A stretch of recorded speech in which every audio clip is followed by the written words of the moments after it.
make sure all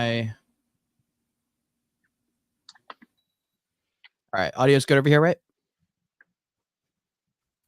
Cool. Yeah. Glasses on. Cameras, shoot, action. Guys, welcome to Wolfwood 3, to the podcast segment, guys. We've been doing some interviews lately and figured it was time. We'll get A back. We'll get A on the show. He's been doing these day trading streams with us and kind of showing us how to trade. He comes into a lot of our spaces. Professional trader, and he's going to drop some alpha today. We're also going to dive into a little bit of his life and what's going on with him lately. And yeah, man, I hope everyone's excited to get into it. I'm going to put this at the top of the screen just in case, because I think in a YouTube video, the description might have the wrong account. I'll change it after. But if you're trying to follow him on Twitter, it's atrades_. He just changed the username. So anyways, what's up, A? How's it going? What's good, brother? Good. How are you, bro? Chilling, man. Chilling. We had our space earlier today. Talked a little bit about the markets. I feel like a lot of the market talk right now is leaning towards macro, like super macro conditions, and a lot of election stuff kind of goes into it. I think that's just what's on people's minds. But where are you at in the market, bro? We'll just do a quick one there and we'll open it up. Yeah. Yeah. Short term, obviously bearish. I've been a big bear since last week. This is the max volatility week with stocks I'm expecting. And then I expect like a smoother recovery going into next week in October for sure. But this was the week for me to really like pump the brakes and start to position up towards the end of the week with the quad witching and the rate cuts. And then next week, it's fair game. Let's go, dude. All right, right on. Well, listen, we'll kind of dive into it. I feel like it's a half. It can be a deep question. It kind of depends how you go with it, but I feel like it's helpful to contextualize the rest of the conversation. What would people need to know, or I need to know, so that the rest of the conversation, we kind of dive a little bit into your thoughts and philosophies on life and things like that? What would be either an important story or something to know about yourself that would help us know a little bit more about sort of your views on the world and things like that? Yeah, man. I mean, my views of, I don't want to get too political, but they've changed as I've gotten older. And the older you get and the more wiser you get off your mistakes and so on. But I would say, just stay true to yourself, brother. I mean, I'm changed my views and I don't want, like I said, dive too deep into that. But yeah, I don't know how to appropriately answer that without diving into my views too much. Well, I was just gonna say, like, you're not only are you a day trader, but you work in the healthcare industry, so maybe that could be a place. Like, why even go into that? What are you trying to do in that world? You've left, or you did a little bit of a pause. You dove deep into the social media world, which I think is a good plan, even if it's a temporary gig. I feel like it's still a pretty cool learning experience. How's that been like? And then also, would love to dive into a little bit of like the healthcare side. Good. Yeah, I got into healthcare. I've always loved helping people my whole life.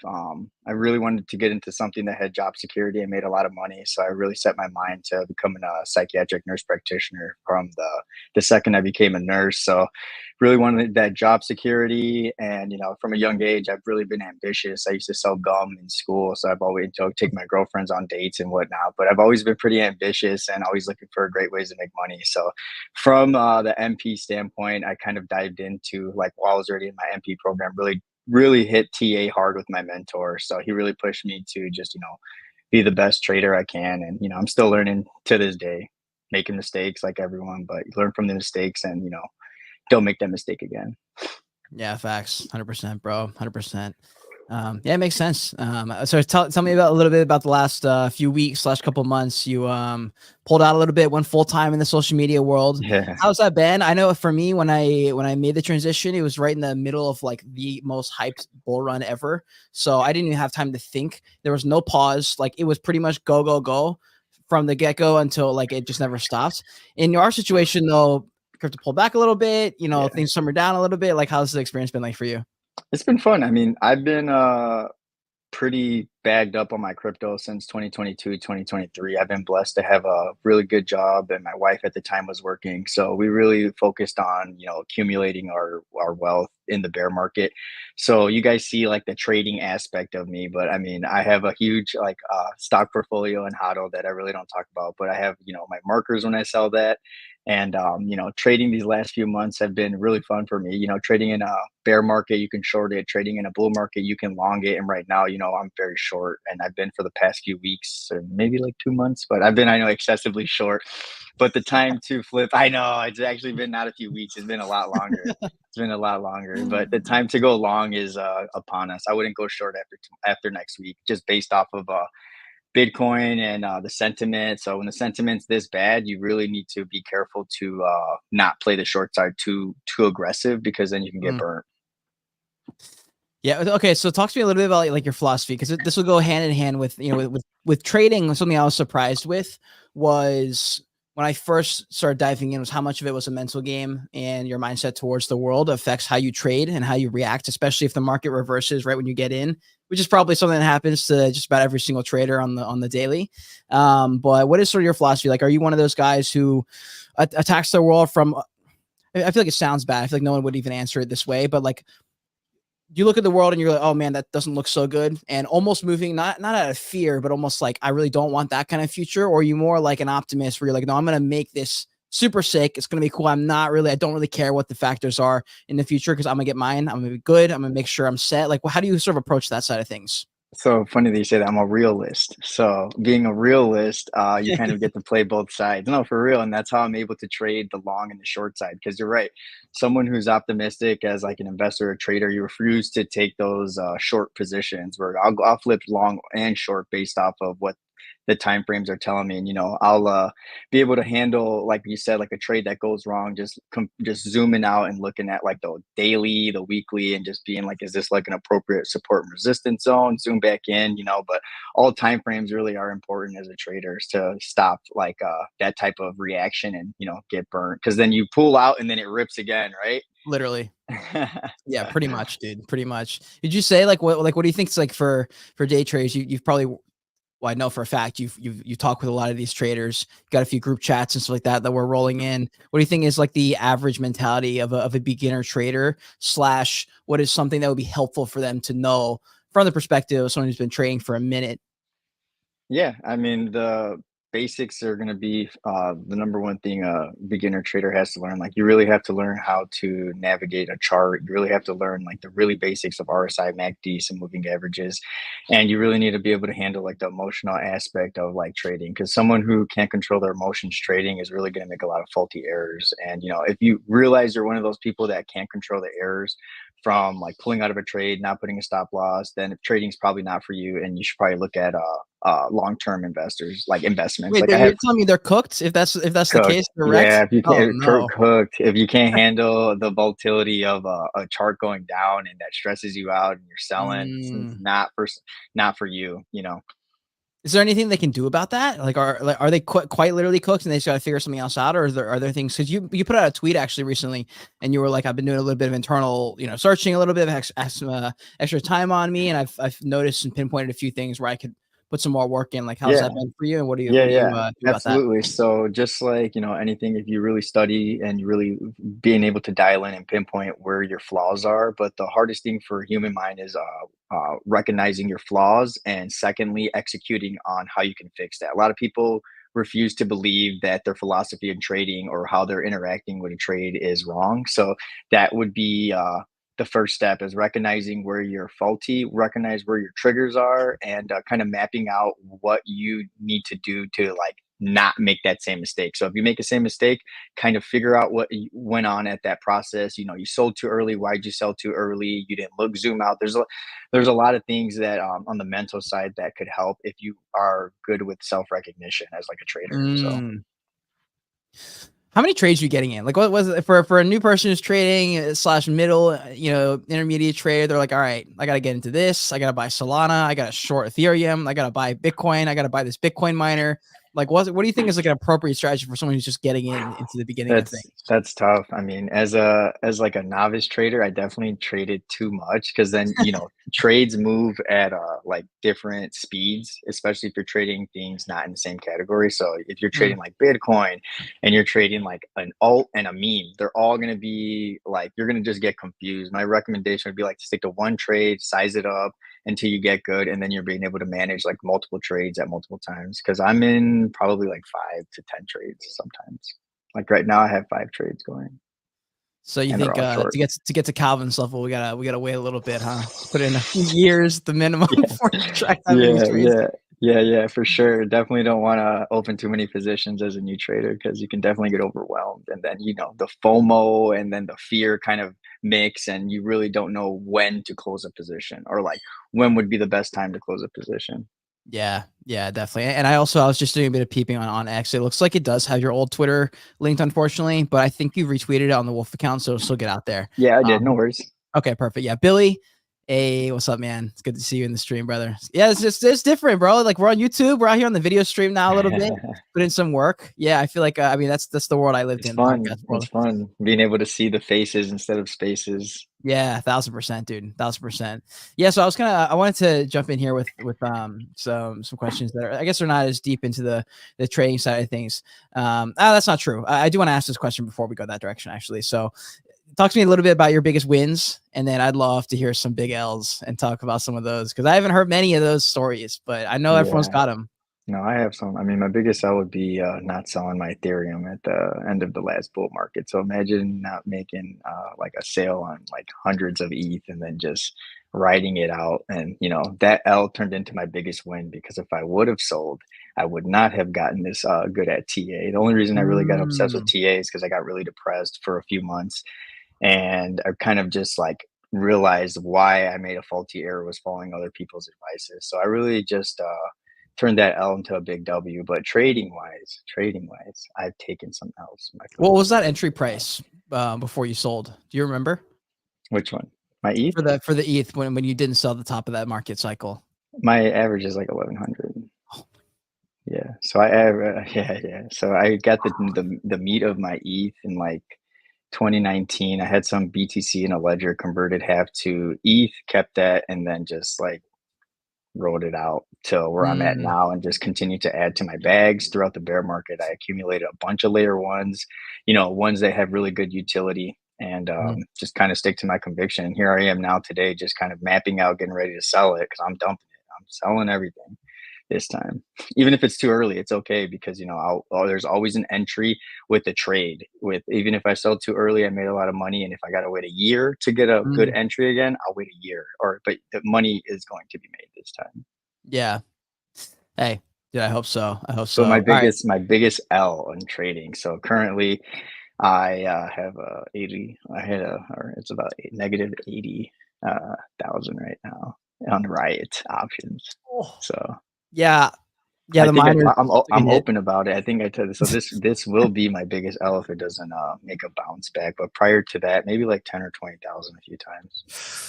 80K. Jeez. How's that make you feel internally? How's your blood feel when you see that number? Are you cool with I'm it, over or it it's now. like, No, it took me a minute to get over it. Like it took me a minute. Like I bought in April when the contracts were like 160, the price was like 13, but it was as the price of options move closer to the date and luckily they're January and the price stays the same, the contracts drop in price. So mm, right now the contracts are 13 cents. So or like 10 cents. So yeah, I'm over it now. So I made but I'm over it. I've averaged in I was averaging down in the summer and it just kept dropping and then here we are. So I'm just completely numb to this if I have to take a loss on it. So we'll see what happens. I'm optimistic that the traditional pure play miners actually do run in October and November. So there is hope. yeah, dude, one thing I love about the spaces is like whatever happens, like we'll be there covering some of it. We'll be talking about it at least, once a week or so. We'll be like, all right, like here's where we're at. Either they're down bad and we're just wrecked across the board, and we're just gonna start talking about anything other than our trades that we're down on, or we're Right. up winning and Yeah. just printing money. You just have to win other trades to make up for the ones that you didn't win. So I've been fortunate to make some pretty good trades All right, in hit me that with the time. biggest wins. My biggest win would probably be like fat. I remember I had bought a bunch of fat. Oh my god, listen to how this win happened. So my biggest win was off of alt was like 80,000 like in a quick period and it was during that time Coinbase went down. My account got locked. Mm, Remember my Coinbase went down? I would have mhm. sold fat at a loss. I consider this a big win because I would have sold it at a loss. I locked my account and I couldn't get access to it and the alts just ripped. So I would have sold at like Wow, a negative 10,000 loss, 15 and I ended up making like 80,000 off that. So it was fun.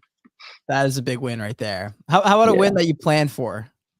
a win that I plan for, like my hodl. I mean, I have Mm, like if you want to consider, I'm going to sell Palantir. I have like 28K shares, so I'll sell 14,000 shares, and that's like 500K off of good grief. 100K. So that'll be my biggest win. My biggest wins are currently like in process because most of my big money is in my crypto and stock auto. So my Gotcha. big wins are like coming up, and my everything I've been kind of doing now is kind of just trading with like 100 or like 200,000. And I'm Mm, in and out of these trades, so they fluctuate from like 20 to like 30. Or my Bitcoin shorts print, I made like 63 last time. I'm in one right now, and I'm up like 22,000, and I'm just leaving it. nice. Nice. Yeah. How do you think about it when you're trying to find the is it all about the chart and how it looks, or do you pay attention to the fundamentals? Do you know anything about the main companies? Like where do you kind of where does that balance go? Yeah, they're definitely like for Bitcoin, for me to have open, because I have a pretty big like margin futures account for Bitcoin. So for me to activate it, it has to be around news, and it has to be when the chart correlates to the news. So with this time that I activated, it was 59.8 or 59,800. And I felt very comfortable activating it because I've been telling everyone that this was not going to be a good week. Have I not been telling everyone? So I mean, I've been on spaces saying I'm a bear. That everyone's telling me I'm wrong for rate cuts, and then I made a post with what happens with the rate cuts, and it wasn't until we accumulated about negative 200 like basis points that it actually affected the chart. Not even a 25, not a 50. So putting these theses together with the charts, so you have to take in technicals, fundamentals, and be like analytical with combining all three together, kind of to get like a big picture. So with most of my big trades, and when I put a lot of size up, I have to take a lot of other things in the charts into Mm. play. How about the stocks? Like, how do you know which stocks to pay attention to? Do you go to a certain few sources and like find people that you Myself, like, or do your own so research, or myself, I mean, for example, UEC was uranium, my biggest position. My mentor basically had me buy this since like 2018. So it was like $2 wow. or $1.90. So I just bought a bunch of that. And I was fortunate enough in January to come across Palantir. And, I just dug into the fundamentals aspect myself just to see what it was about. And, digging into it, you see that it's linked to a bunch of great money makers, I should Mhm. say. So Palantir at that time was the number one government contracts, and it's reflecting now. They have heavy ties with Israel, and I don't want to get political, but yeah, Israel is a Yeah. tiny company, and or a tiny state. I mean, and they produce a lot for companies that they invest in. So that nation as itself, when they investing in a company, and I see that, it was a green flag. So just kind of just doing my own research. I'm pretty good at finding research. Luckily for my master's program, I'm Mhm. evidence based. So anything I research, I have to find like Pub PubMed, or anything evidence based, not just PubMed, but there's all types of evidence based sources that you can find on the internet. So I'll look for those instead of like the freelance work, and then I'll go on X to look at the freelance work to see how. So there's a lot of factors that come into play when I like go heavy on the stock. Palantir, I think, was my first ever stock that I bought. It was back when it was around $5, I think. And it sucks because I could have held that. I mean, I didn't buy that much of it, but I do know for Would have been a myself lot, at right? least, it would have been good. It would have been a good thing to hold. But I think for my main issue at that point was A, I didn't understand money. So that's the first one. But B, I was relatively just a novice in regards to wealth building. I knew some of the ideas of like what you're supposed to do and things like that, but for me, I had to make a decent bit of money before I would like realize it was something worth hold on to. Like when I made my first like meme coin bag, I was like, oh wow, like I can pay off all this debt. So I did, and then I was like, oh wow, I'm out of this hole. Like I can actually stack and build a bit of a bag here, and I can just like expand it over the years. And then I like literally found God, and I was like, oh dude, I need to like take care of a family in the next few years. I gotta like get my crap together and learn, and Yeah, at the very least, I need to like build a huddle was kind of my yeah, my mindset. And now like I have a little bit of a different mindset towards things. So I have the ability to now like hold through. If Bitcoin drops 7%, I'm not going to panic sell or anything like that. I'm just not in that mindset anymore. And so if I was in that mindset, I would have definitely been able to hold on to that Palantir because I knew why I was getting in at that point. It was like some TikToker had first showed it to me, and I did some research. And I was like, wait a second, this is like gonna print. Actually, I should hold this, and then I didn't. It was up like $200, and I damn, sold it. And I was just like, damn. dumb, dude, Yeah, so it's dumb. my Google. It's my strongest conviction play for sure. It's like my ETH for crypto. It's like What are your thoughts on some of these other stocks that people are interested in, like a Tesla, like a MicroStrategy, these ones that are kind of linked to stuff going on in our ecosystem, like crypto or tech or innovation? Like, what are your thoughts those on some of those those are companies? my favorite to trade because they typically are just like an extension of Bitcoin. So if Bitcoin is going down, they're going to hit some type of down movement unless they front run it. But it's fun to see, trade those right now. I'm short MicroStrategy and I'm short Coinbase. So I typically trade Dang, like, bro, you yeah, are a I bear know. right now. Oh my gosh, I've never Yeah, seen this. yeah, But this is cool though, yeah, because you can yeah. still print. You can print either way, up or down. Yeah, and I have crazy Friday date contracts, so I'm short like on Friday for my options on my puts, and they're kind of crazy strikes. But I'm expecting the meat of the move tomorrow, and then I just sell on the premium. It doesn't even have to get to that price. But yeah, man, I love trading the Bitcoin proxy plays, especially this year.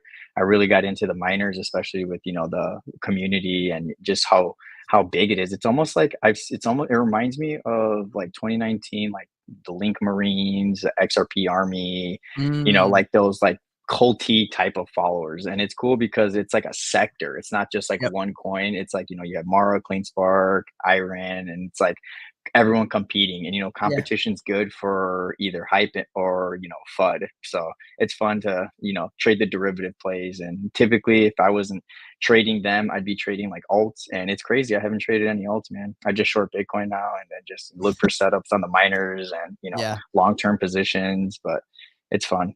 I like the proxy plays. What do you think? Our MicroStrategy just released a convertible note, so it's going to be pretty. Oh. They're diluting the shares of. They just announced it today, so they're diluting. But the thing with MicroStrategy, unlike the Bitcoin miners, their dilution's complete in like a few days, where the Bitcoin miners like drags on for weeks, months. So Mm, the dilution is short-term bearish, which is good for my Bitcoin short right now. It's good for the MicroStrategy short. It's good for the Coinbase short because if MicroStrategy almost is like the king of the Bitcoin proxies. So if yep. that's down, you better believe the rest of the proxies are down. So when you're trading the proxies, it's good to keep an eye on Bitcoin, MicroStrategy, and if you're trading Coinbase or the miners, you kind of have to look at all of them to see how they're moving. Yeah, and it also makes trading a little bit more fun. Like the miners is a fascinating world of people. We actually have a space tonight at 8 p.m. Eastern on the Bitcoin miners. So we're going to talk about whether or not this cycle is different, and we'll see what the answer is at the end of that space. But yeah, the miners are fascinating, dude. You're right. Yeah, They kind of they're all a little bit connected. And I don't know, it's pretty interesting trading within community of people on it's tough on X because you don't know people's record, so you don't know whether or not you can trust them. You don't know if any of their right. opinions are warranted or I if they share just my had like pos- a couple I years, share my positions with some people. Really? I think I sent you my Coinbase puts today on the Wolf I account. think you did actually, yeah. I think I Yeah, I think you did. did. I'm gonna dox those. Yeah, but that's the problem with X. It's like people are so opinionated Yeah. and they're like not putting their money where their mouth is. So one thing about me, like I've always put my money where my mouth is. So if I tweet it, I definitely am doing it. And I always send receipts to my friends or like, I don't always post my positions. I have in the past. Hey, the bear. Yeah. Steve. Perma bear this week, and then I'm switching long next week. I'm not Let's shorting go. again next week. It's just going to set up. If Bitcoin just kind of slowly dies next week, sure, I'm just going to make a huge, huge long position. So I have a buddy of mine who currently has been building long positions in like the 50s, the lows, and he's doing like low leverage, like times four, times five, and Mhm. it's a good strategy. So I'm going to try to build a long position of Bitcoin if it just doesn't V-shape recovery after this dip. Okay. So we'll see. Yeah, Steve DM me. He's a perma bull right now. Actually, he Is said he? watch out for Thursday. So he's gonna come in with some heat. So make sure you guys tune in. We have spaces every single day here at Wolf. Um, No, so Steve. transitioning a little bit. I mean, I guess it could still have to do with trading. It depends on your answer. But talk to me about a setback that maybe you encountered this year or last or something like that that comes to mind that maybe you didn't expect it.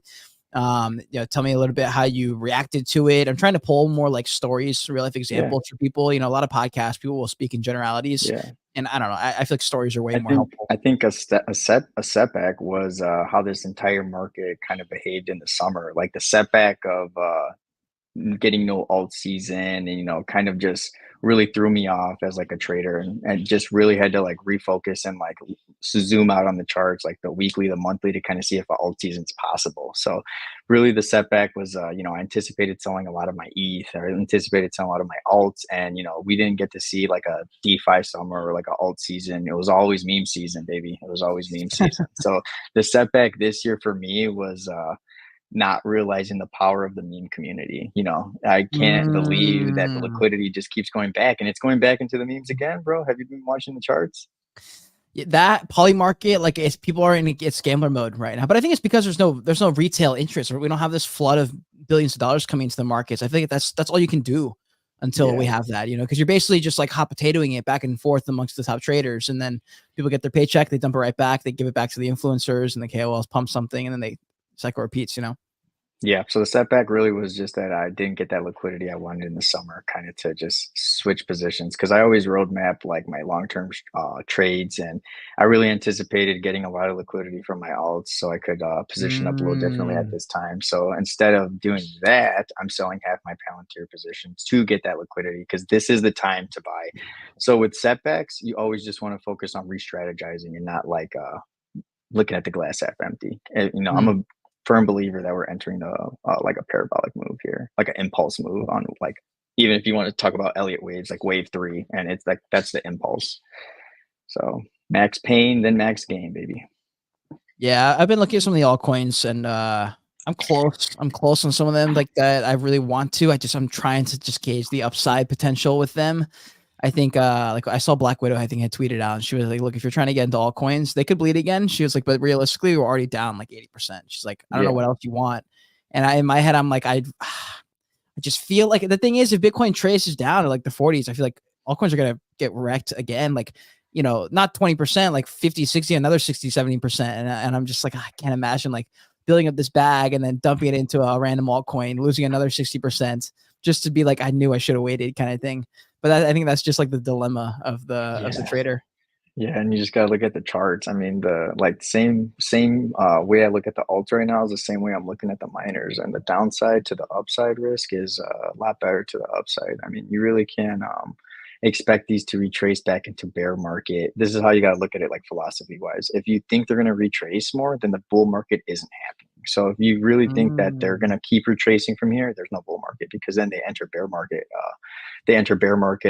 Kind of prices, and we're not in a bear market, we're entering like an impulse bull market parabolic type of move. So the risk versus reward, like where's near at right now, I bet you it's at like that upper three Right range, back. and they just keep revisiting these recent lows. So Yeah. same way with the way, even if Bitcoin drops to like 50,000, you have to look at it this way: that liquidity coming out of Bitcoin is most likely going into alts. So the acceleration from the alts and the V-shaped recovery is more likely on Mm. them than Bitcoin. So with Bitcoin taking a big drop like this, people aren't going to put that right back into Bitcoin. The alts are going to drop, and the money typically goes into like the alts. It's all about rotation when Bitcoin drops, and making sure it just kind of just maintains and doesn't keep dropping. And if it maintains, that means that liquidity is just going somewhere else, and Bitcoin is staying because the alts are pumping. It's all just psychological, man. When you understand how the psychological game of crypto is. And I Mm. feel like I never really talk about crypto, but I'm crypto based. Even though he changed his username, guys, he still is crypto heavy. Yeah. And by the way, if you're listening, if you haven't already, please repost the. I'm in spaces mode all the time, but please repost the stream, retweet the stream for us. Let that we also like had his old account linked, so we kind of kicked ourselves in the butt there by Yeah, my accident. bad. I didn't even think of I didn't that. think about it either. I would have Tried changed to it stream too. the other day, and All it didn't good. even let me, so my bad. I think X is actually messing up. Like I saw Black Widow also having trouble with the stream, and there's just tech issues going all around. So please feed us with your sympathy and retweet the stream for us so people know that we're out here and we're Yeah, talking thanks guys. about. Yeah, appreciate all of you. All right, dude, hit me with a contrarian take. We can stay in trading as long as you want, but this can kind of veer into the life world as well. Just like a contrarian take, we've seen the social media world. At least for me, depends maybe on it's different for everybody. But I was definitely on. I mean, I went to a liberal arts college, so I was surrounded by heavy left ideals and things like that for a long, long time. And so that's all I was really seeing. And that's the only really opinion that I was getting. So I didn't even know about the other side of the internet / the side of people's opinions on things. And then we see this swing back. We see this Andrew Tate wave for a couple of years. We get this big right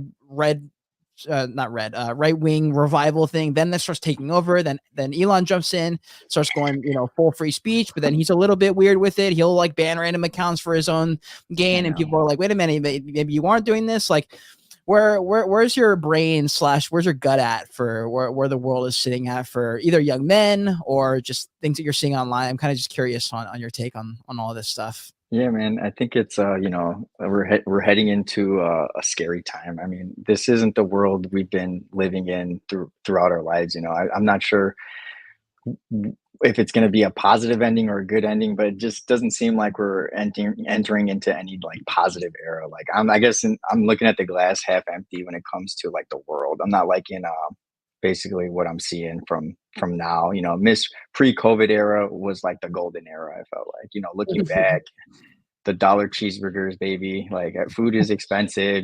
Times are hard right now. So if times are hard right now and everything's expensive and job prices aren't going up and jobs are hard to find, because even for me being in healthcare, like it's hard even for me to like be picky with the job right now because there's not many options. And if there's not options for me, then what do we expect for like the common workers with like regular jobs? But it's just a scary time that we're entering, and I feel like there's been a lot of wars, so it's just unfortunate that we're in this era right now. And And we're really hyper just aware of things too. Like everything's yeah, always being reposted and reshared. There's so many, especially what's interesting is about the independent journalists / independent news source companies that are popping up everywhere. Like my brain automatically goes to like Omaria Nafal, someone who's just yeah, constantly posting whatever's going on.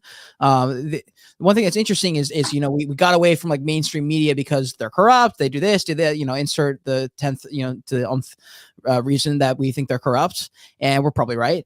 But then you move into independent, and I'm not calling out anyone in particular. It's just when you move into the independent, you're like, okay, now we're going to do it bias. differently. But then you're like, oh, wait, but if we want to win, we do all basically the same things that these mainstream ones were doing because that's where the money is. That's where the sponsors are, the bags are. Yeah, Everyone's saying, hey, like just post it like this. Hey, don't post it like this. Get sponsored by us, but you can't say this anymore. And so we see one side of people doing that, or they take the Dana White approach and you say, go get a life. I'm going to do it myself. I don't care what you say. I'm going to say what I want. And so you get two strings of that, but it's very difficult for people to gauge because you don't know where people's opinions are getting yeah. their information from. And you don't even, you'd have to research every single one of them and then research like a million things to where they get their money. And it feels like an impossible task. I'm just trying to figure out where people are supposed to get like a realistic lay of the land where we don't know where anyone's bills are getting paid from. Yeah. And right now with X being like, the most freedom of speech, I think we're in the adoption phase of like maybe, the mainstream media will start to be loose on the censorship because X makes it so known that Mm. everything is getting censored. Like previously, before I came on X, I did not think that media, like news outlets, were censoring to the extent that they were, like Facebook, Instagram. Like I think I became more aware of all the censorship on X, and I think that that's why Elon has like such a big target, and I think that that's why X platform. Look at what happened with Telegram. Telegram is did you see that disclosure they took off from when you sign up? It's like it used to say like nothing will be shared or encrypted data, blah blah blah. Oh They took that no. part off. So yeah, Telegram is Did it really? compromised. Yeah, I swear to God.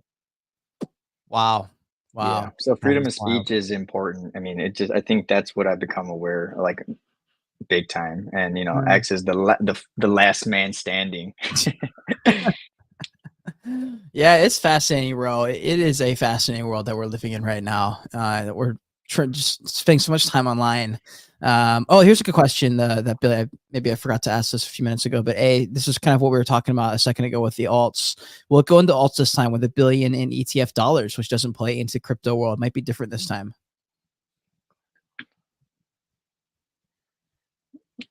Good question. Good questions. I think, what I'm waiting to see in terms of like the ETF is if the FOMO ETF comes to Ethereum. If we see FOMO ETF or FOMO money coming into Ethereum's ETF, I think the alt season is going to be the biggest it's ever been. And I think that's one thing we haven't seen yet. We see billions of dollars go into like Bitcoin's ETF, obviously, and not too much in Ethereum, but I people are gonna realize that Ethereum is good technology, and there's no reason for people to hate on Ethereum and love Bitcoin. Like there can be two people, two categories, and two winners in a sector, and it's clear as day that there is no better layer one than Ethereum. Ethereum has an ETF.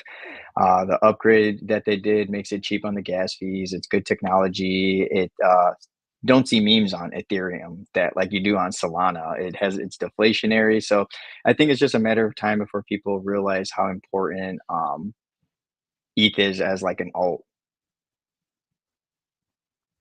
Yeah, I mean, well, some of the bigger, I mean, it's a different category. I think when you're comparing like a bonk or not, sorry, a bonk, like a Dogecoin or a Shiba, who are on Ethereum versus like just these random ones that have popped up, and there's just like a meme season every 2 weeks on Solana because it's Yeah. just so easy, fast, and cheap to use on Solana. It kind of introduces that Let DGen me ask you culture. something. What do you think is going to happen when that much supply of Solana is out there and people stop trading their memes?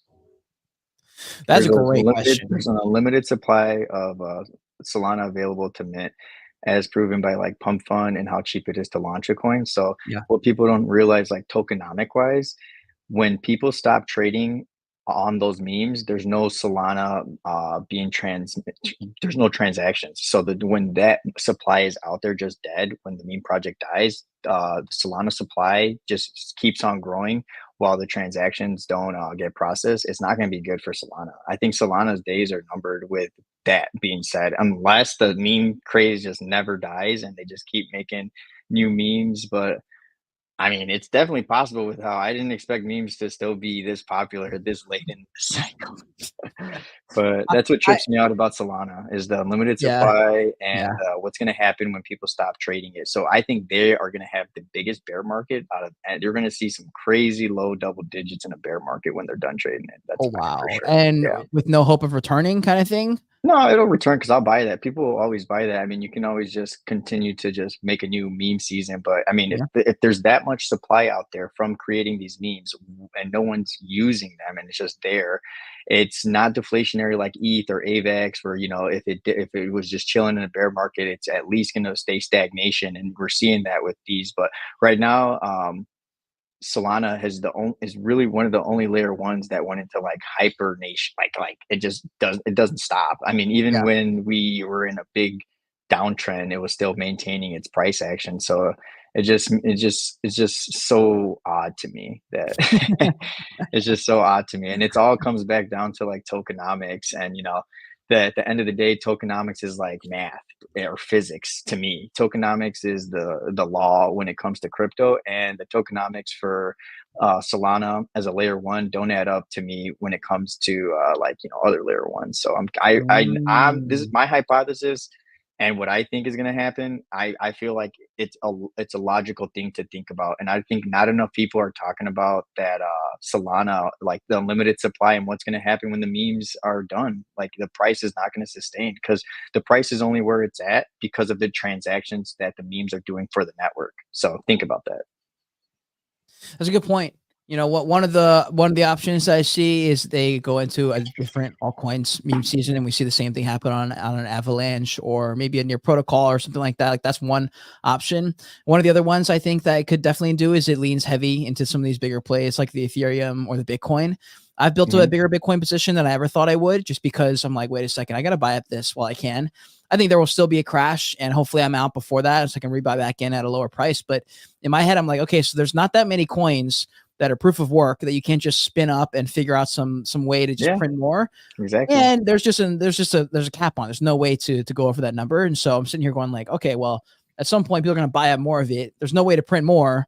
It's hard to make it. This looks like it'll probably be an asset that gets bought up relatively quickly. And that's when I started to see these like ridiculous price evaluations that Michael Saylor, insert your favorite influencer, has made, where I'm like, this is actually potentially something that can happen here. We could see some pretty astronomical numbers from a Bitcoin that, we maybe see the rest of crypto rise along with it, but there's a chance it doesn't. And so I'm just like, at the very least, I'm going to build up a Bitcoin hodl, and then I'll have Yeah, some other more medium term positions. But dude, it's a fascinating world. There's an enormous amount of money in the meme seasons, and I don't know where they're going to direct that attention. I don't know where retail is going to want to go.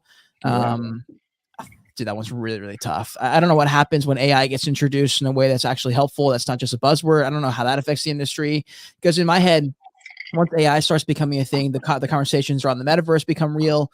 You start getting these Yeah. headsets that are a bit, lighter and they're easier to use. We enter this augmented reality, virtual reality world. I don't know what play that the crypto world plays in it. I don't know if it matters the token or if it's just gonna be Bitcoin. So there's a million things that could happen. Tell your thoughts on the next like 10 years of the world. Which direction you think it'll go. Do you think we'll have a return to Big non-tech times. world and we'll turn to like farmers again? Or do you think we go heavy leaning into tech? We're gonna go heavy into tech. Like I'm sure there's like even healthcare is gonna be at risk. I mean, pretty soon AI is gonna Mm, be so advanced that it will be able to critically think. And it's just crazy to think of how far we've evolved in the AI sector just in the last year. Like look at NVIDIA as a company and how far it's come. What is gonna happen if this is not a bubble like most people think? And I think the need for AI, compute, data, all that's only gonna keep increasing. So if it keeps increasing, you essentially are evolving the sector. So my biggest question is what's going to happen to a lot of the labor jobs? First, those are the ones that are going to be the go. Like you're seeing already in Target, like really no one to scan your, it's all self checkout. There's implementing restaurants that are all automated AI. I mean, it's just a matter of time. In 10 years, AI is going to be able to do some crazy things I don't even want to think about. So it's scary. I mean, I don't want to say the Terminator, right? Nah, not that crazy.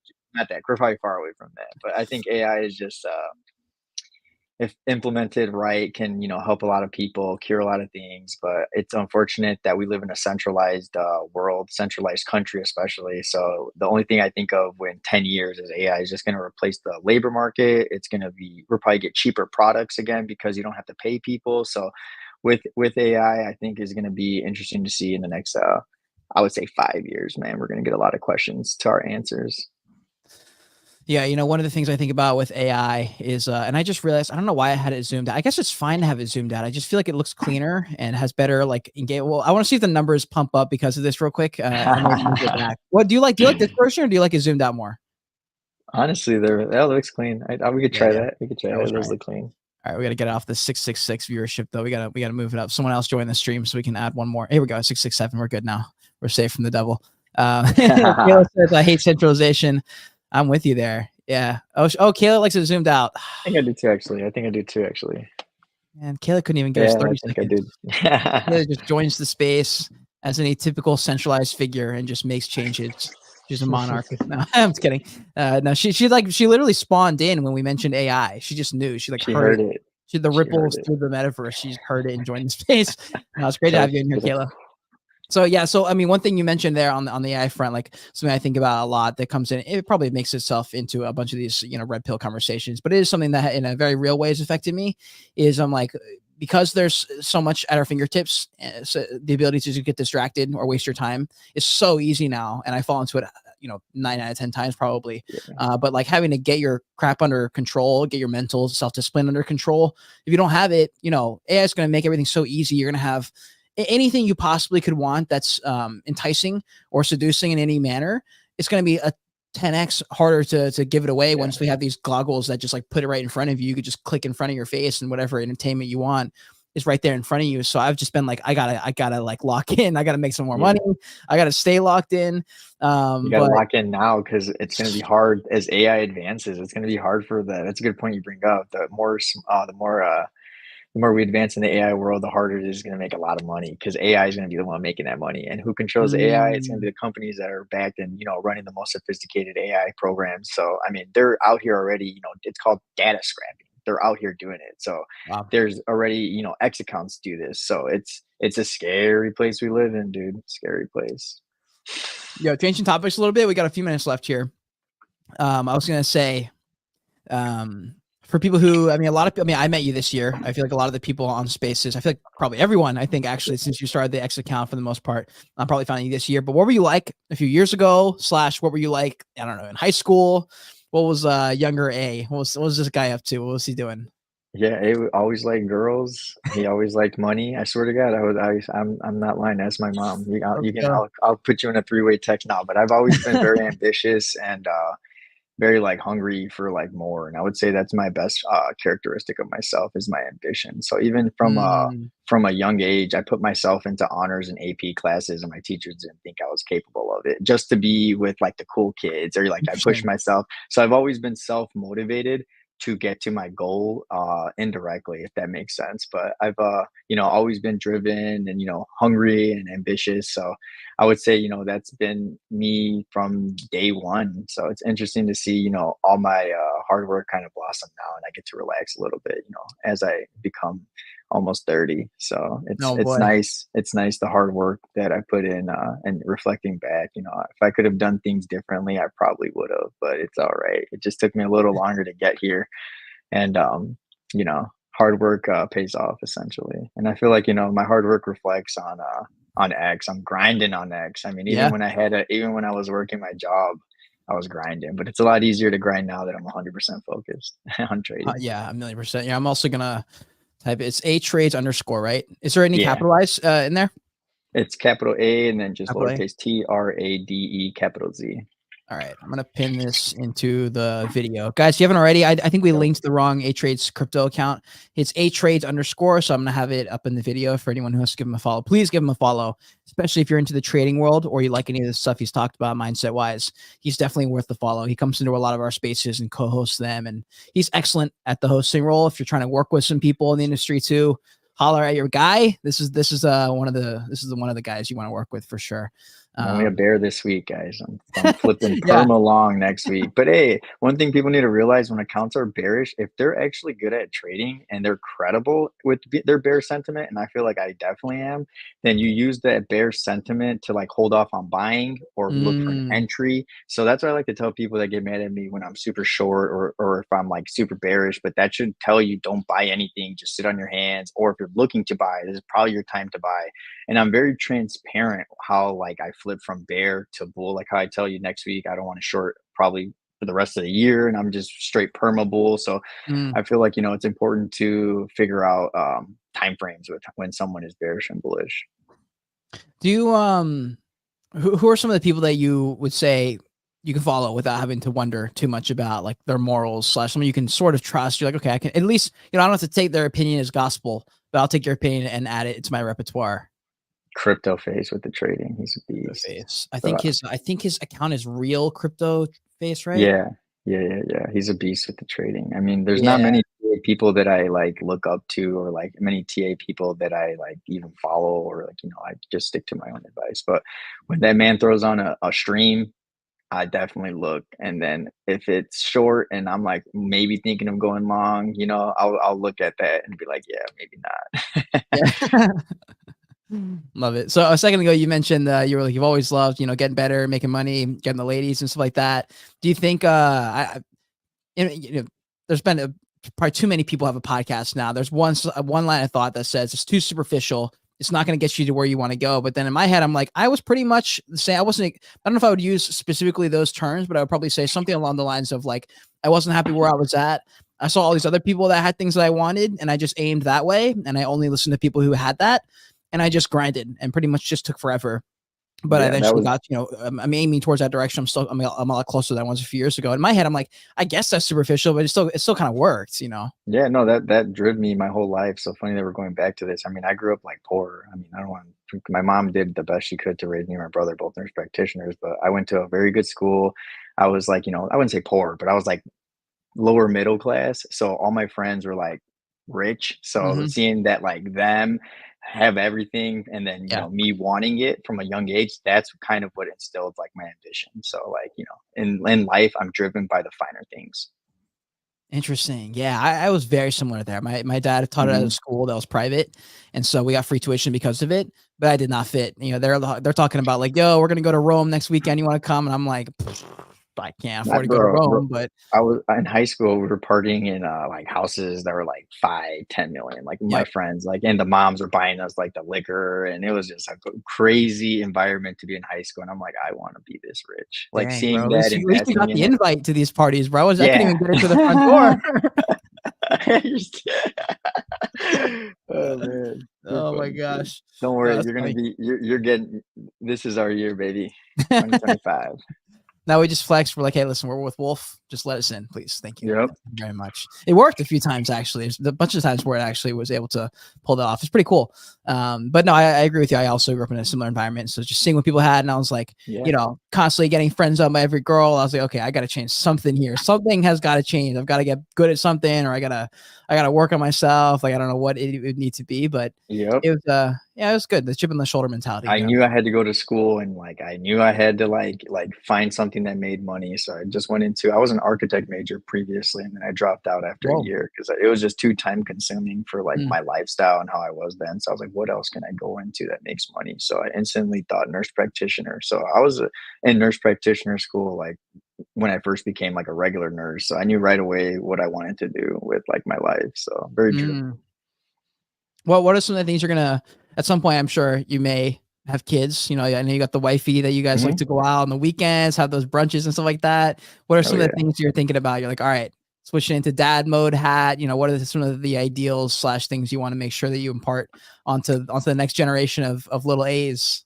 Yeah, yeah, yeah. I definitely just want to build like an empire and generational wealth. Like I don't want my kids to ever worry about like money. And I think that's a really thing that really gives me a lot of anxiety is like bringing someone into this world and like, I'm barely in my network building era. Mm. So I want to make sure that I really execute these next like 2 years and then to feel more comfortable because the kids are coming. So that's probably and if it happens, it's in God's hands and we're gonna have it. So I'd pray that it's just like at least at the end of 2025 where most of my money's made and I'm comfortable because like I said, I've been blossoming what is currently happening. So it's Mm. all coming to light 2024, the Q4, 2025. So I'm barely gonna get into this lifestyle. So it's exciting.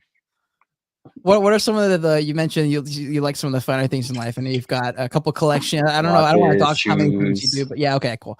Yeah, what are Yeah, some of the things that you watches. got that you like that you think? I mean, some of them are My shoes? assets.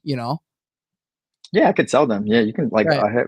I don't wear them. Like I buy like shoes and I literally don't wear them. I open up like a fresh box for like an occasion or like, like but typically they're honestly increasing in value. If I ever go broke, I could sell my shoes and watches.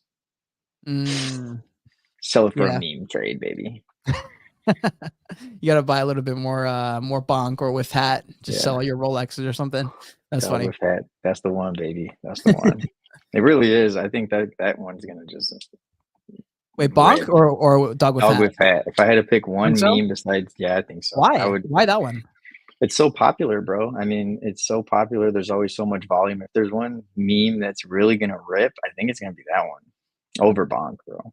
Especially because Bonk's already listed on Coinbase. So Dog with Hat has gone so far already, and with no listing on Coinbase. So I'm curious to see like how much farther Coinbase would take it. What are your thoughts on any of the other trends in crypto slash sectors, industries? You got RWAs, DPINs, you got gaming, AI. Like, what are some of the ones that you think could go pretty hard this year? Yeah, I think the ones that are going to go hard are the ones that have shown they've gone hard already, like Render and Fed. I think DPen wise, there's a few good ones. I think ICP, I don't like it, but it probably will go far. But if I had to pick like a DPen, I'd pick a Filecoin. And RWAs are super popular. I think that narrative, I honestly just I'm so biased already with crypto that I have no room really to like look elsewhere. And it's me, I think, being in it already for too long, where I know the new people are really into the RWAs, but I know the RWAs are going to be super popping, especially I think I have prop. I'm like the only one really that I would consider like a hardcore RWA, but just to like have. Yeah, yeah, But the definitely. narrative is strong. I see it all the time on X, and I'm just like, what is so great about this? But it's because I have not yet I have not yet dove hard into it. Yeah, I feel you, dude. I feel you. What There, are there your are. top RWA picks? Well, I haven't actually dove into the specific projects. That's probably the next sector. I just made a video, I think a week ago, and I posted onto Wolf about RWAs in general. It's just a concept. And I did that partially because I have interest in it and because I know for a fact there are billions of dollars being invested into it. So I know there's something there. Sometimes I have to make a video on it so I can Do properly it understand it, vet it out, and be okay, there's something here. the same But I way. haven't dove in. Because I'm not in altcoin season investing mode yet. I've been saying it for weeks. Like I think I'm close to that point where I'm like, okay, like, I think the risk reward might be worth getting into. I've just gotten You really, better really be. used to stacking cash in Bitcoin. I've gotten really I'll, used to I'll, that. I'll show you. So I did a chart on the rate cuts with Bitcoin, but I didn't do the chart on the rate cuts with the IWM Russell. So the small caps are super sensitive to any rate cut. And typically the IWM is like what the altcoins are, and they do run together. You'll see the chart of IWM, and you can put like total chart like two, and they run the same. So I'd be careful on waiting too long because it's Mm, probably in rippy season for the alts here. So the bottom for most of them are already in, and they're curling to the upside on all time frames. So that's why it's going to be hard to wait when but I know it's scary because, like you said, if Bitcoin drops, then it's like, oh, they're going to drop. But think about it, they'll just drop quickly, and they probably shoot up a lot quicker than they drop. mm. So that's the kind of mode the alts are in right now that I'm seeing from like the charts. I've been buying. So I've been buying for the last like 2 weeks, like accumulating You're new into ones the and hitting. alts? I've been buying like a fat render Oh, heavily, okay. and I'm averaging up because I think render is going to do some crazy numbers. And if I'm wrong, I'm still going to be made a good bag. AVAX is severely underpriced, so I buy a little bit of near, bro, but for you. So I got a little bit of Let's go. near. So and there's some alts I've been buying. Oh boy, Trader Steve says I think this might be the first time me and A are on the same page. Yeah. Let's go. I think so I'm too. dead. I'm dead. That's hilarious. That's hilarious. Yeah, there's gonna be some people are gonna print some good money this time, but I wanna do a little bit of this like speed round. What do you call this? Speed round rapid fire Q&A with some of these questions that I've written down. I think people might be interested in. And by the way, if you guys have any questions or anything you want me to ask him, let me know. We got a few minutes left still. Would love to throw the question over to the big man. But biggest fear, Not making enough money. is there a number? Yeah, Yeah. 50 million. Oh wow, 50 million. Yep. I As think in, if you don't every make that, it's you're like you didn't hit the cooked. goal kind of thing. I didn't do it, bro. I'm serious. Like I have a Oh. fear of not hitting. That's what I'm saying. I have like a really, really hard time with like making sure I have make a lot of money. So it drives me. But 50 is my number. What I happens want if to you make hit it good. 50? Like then you just celebrate and you like I think I can stop or relax. I think I can relax because I can't wow. relax, bro, right now. Mm, Like I feel Kobe, you. not done. Job's not done. I feel you. I feel you. This will probably be one of the harder ones. You don't even have to answer this because it might require a little bit of thought. But does anything come to mind when I first throw this question at you of the hardest thing you've worked through? Does anything come to mind? It doesn't have to be trading, but Yeah. something in life where you were like, "Damn, that was Yeah, rough." the hardest thing I worked through was the bear market, bro. I mean, not selling and everyone Mm, saying this was over. So imagine having hundreds of ETH and then you just saw it go from 45, and it just doesn't stop. And like at what point I almost sold. I did sell a little bit, but not like, I sold maybe like 20. But the hardest thing is like the psychological damage of missing the top, bro. That shit mm, was hard. That caused me for like the first time in my life to like actually go into like depression, like I would say like a wow. hard one. So it's crazy, like, FOMO and, not selling, taking profits, unrealized gains are not gains. So I learned that shit the hard way. So I feel you, bro. I feel you. Billy says he disagrees. She says you're gonna want 100 milli after that. He said, "Trust me." got We'll a see what few right happens. now. So we'll see what I can do with this. I'm hoping for a hard rally. I think my stocks portfolio is pretty tapped right now. All stocks are like all time high. And, looking at my ledger, I'm like, ugh, check. All right, bro. Hit us with the wisdom from you're coming from the perspective of a married man, happy wife, happy life. You're out there living it up in Miami now. Dude, what's Yeah, the not even what's the secret to marriage, but give me some happiness. give me some positives that come out of being married that a lot of guys Yeah, are saying, I'm not gonna get tied down, I don't want this or that. You're out here, you've got lived a to. life, you've got a wife. How's it? Yeah. I would say like my wife really drove me to my peak potential. She really pushes me to, be the best version of myself, whether, I stop smoking or she's always looking out for my best interests. And, 7 years ago when I was single, just got out of a really bad relationship. We got together, I think like 6.5 years ago. But finding her really kind of set my life in the right path. I would Wow. have continued to party. I would have continued to just waste my money and not invest appropriately. And I had money at this time, Mhm. so finding my wife from like really saved me, I would say, and really keeps my head strong. And I'm ambitious only to like provide for her and for me, and it really keeps me driven. And my like goal is to just continue to make her happy. And you can be the ugliest guy in the world, but if you can take care of your wife financially and emotionally, that goes a long way. So I really just strive to make my wife happy, and it makes me happy. So I mean, not every guy wants to get married. It's not for everyone, but I really do think that marriage, if you find the right person, really is the key to success. I like it just makes you want more. So instead of me just grinding for myself, like I'm grinding for my wife and like my Like King future Solomon family. more? Like you want like 700 wives? Is that what you mean by more? Or like Right? No, I want more, I guess, money, bro. I'm just so money driven in my life, and that's like it's messed up to say, but that's I really do think about like that way too much in the day. what is the money represents being able to provide? Yeah, yeah, yeah. Money keeps my wife happy for Mm, sure. Because I don't really spend too much money myself, just yeah, occasional watches and shoes and stuff. But money definitely used right is the key to happiness, in my opinion, or for interesting. me, or for me. I know that's like a superficial thing to say, but No, I think the point you're making is a bit deeper than that. It might just come across yeah, as if someone just hears that soundbite and yeah, just sees your face, they might just think something. But I mean, if you don't have that money, you can't pivot. If you need to make a decision, or if this yeah, is not working out, like the money gives you that ability to pivot, and that yeah, comes with a little bit of security that comes. Like I'm not rich enough to probably know the levels yet, but the difference between me being broke, month to month and just like barely making it was pretty hmm, stressful. yeah, And I'm not at that level of stress anymore. I still have the stress. It's just shifted a little bit, but it's nowhere near like just like a constant, like terror. Basically, I felt within yeah, my gut. That was horrible. Like so many yeah. years of that. That was just like literally the worst thing ever. Like I'm driven by like, I don't want to revisit that kind of feeling ever again. I know I could do it if I needed to, but I just assume Don't want to. you You're just like, get don't further do away it. from the, I'm like, I'm good. I'll leave that behind. I'm good to go. Yeah, no, um, exactly. I'm the same way. Like, I'm not like stressed about money, but I'm stressed at the concept of like I want more. So mm, that concept that keeps me going until I reach my 50 million goal. Let's get it. Let's get it. What are some guilty pleasures you got? Guilty pleasures, I man. know you got Honestly, I'm some. You got a TV show or pretty, something like that.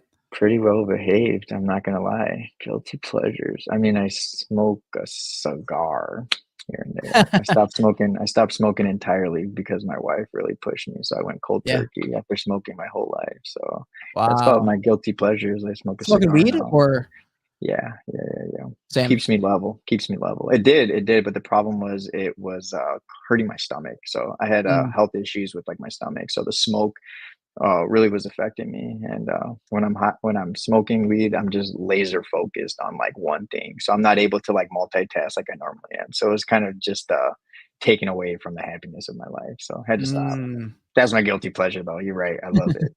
But if the boys have it or it's out there, I'm definitely taking a hit on everything.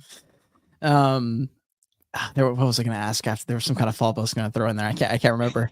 Do you have any reoccurring? This is an interesting question because most of the people don't have one, but every now and then I'll get an interesting answer on. Do you have any like reoccurring dreams that you have? Like anything weird that comes to mind? Yeah, when I'm stressed, I have a dream that I'm falling. Like every time I'm Interesting. like really stressed and like having like a bad day, I'll like, go to sleep and it's a dream of me just like falling. And I wake up like, oh, damn it, that dream again. So I always have like that same dream when I'm like super duper stressed out. Interesting. As in, like you're already deep down because something happened and you got to deal with it, kind of stress, or like you Oh, just are like a stressed. trade, or like if you're in Oh, a okay, okay. bad trade Got and it. down. Even I hate even if it's 5, 10,000, it Yeah. pisses me off, bro. So that'll stress me out, or just that's about it, honestly. That stresses me out the most actually. So I always hit that when I hit a bad trade, I guess, or a bad entry, and I got to write it out. Like the Oh, miners, I bought them 2 weeks ago. I was down like yeah. 20 something, bro. I was sick for 2 weeks. I was like, God damn it. Yeah. Just because I thought September would be a guy, let them ride Friday. September 1st was Monday. I was like, this is gonna rip, and it didn't. So I waited 2 weeks with conviction. I knew the relief rally was coming, but that stresses me out being down, regardless if Mm. it's any type of money. But money is, like I said, if money drives me, money is what stresses me out. No, I feel you, dude. There's nothing worse than finding a better entry point that you knew you should have waited for. That's like Yeah. probably one of the worst feelings. Now I'm Um, chilling. all right, last two questions. Do you have a favorite TV show? Yeah, The Office. I love The Yeah. Office. So I don't watch too much TV. Like I get stuck watching a lot of reality TV because I don't play video games. I don't watch TV. I really just put on what my wife watches, but I love The Office. So that would be like my favorite series TV for sure. Very nice, very nice. Any movies that come to mind too? Any movies that come to mind? Not really, bro. Like I said, I don't watch too much TV. I'm stuck watching reality TV and Desperate Housewives right now from scratch. We're on the first season, so it's actually pretty good though. I'm not gonna lie. No, I'm they're not gonna lie. fascinating. I see why I'm people not gonna watch these lie. shows. I'm not gonna lie. Desperate Housewives, not bad. Not bad.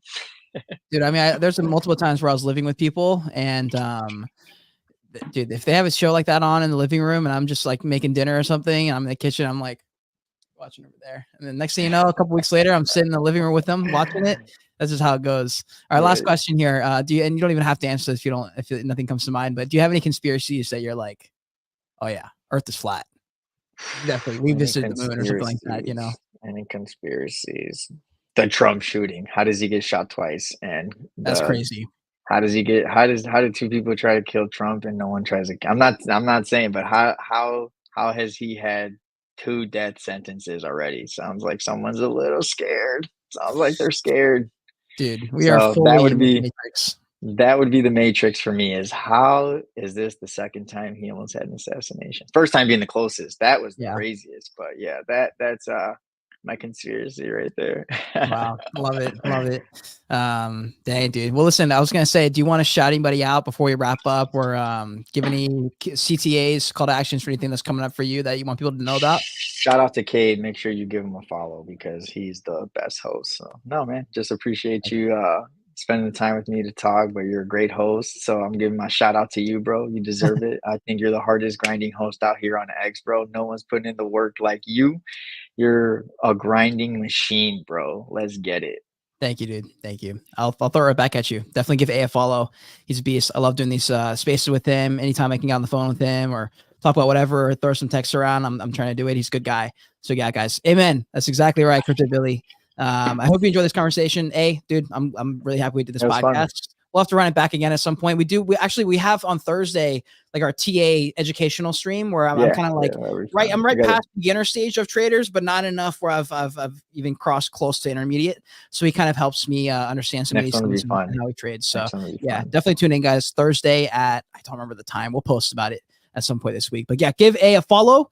Repost and retweet the stream if you can. If you just take a couple seconds and retweet it, and that would help us out tremendously. For anyone who cannot catch the live stream, they'll watch it back later, which ends up being the majority of people. And yeah, guys, we have space every single day here at Wolfwood 3. We'll see you all later. Take care. Later, guys. All right, and ending stream.